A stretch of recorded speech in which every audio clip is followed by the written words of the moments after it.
السلام علیکم، بسم اللہ الرحمن الرحیم۔ قوت مردانگی میں کمزوری کی ایک خاص وجہ۔ اگر مریض کمزور ہو، کوئی کام کرنے سے جلد تھک جاتا ہو، پنڈلیاں کٹتی درد کرتی ہوں، خیالات پریشان رہتے ہوں، کمر سینہ سر میں اکثر درد رہتا ہو، ہاضمہ بھی بگڑا رہتا ہو اور ریڑھ کی ہڈی پر چونٹیاں چلتی معلوم ہوتی ہوں، آنکھوں میں حلقے پڑ گئے ہوں، تو یہ علامات جریان منی کی ہیں۔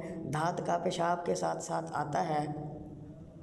خصوصی مشورہ ہے کہ مردانہ طاقت کی کمی کے اور بھی سبب ہیں، مگر خاص وجہوں کو کچھ ہم نے بیان کر دیا ہے اور کچھ نیچے بیان کرتے ہیں۔ سب کا بیان کرنے سے کتاب زیادہ ضخیم ہو جائے گی، لہٰذا ہر حکیم و طبیب ان تمام اسباب پر نظر ڈالے، اس لیے کہ کسی ایک ہی سبب سے یہ کمزوری نہیں ہوتی، سبب بھی الگ الگ، دوا بھی الگ الگ ہے۔ اس قوت بہا کے مریضوں سے عرض ہے کہ وہ کسی اچھے ماہرین تجربہ کار حکیم طبیب سے اصل سبب بتا کر نہایت صبر کے ساتھ باقاعدہ علاج کروائیں تو کامیابی یقینی ہے۔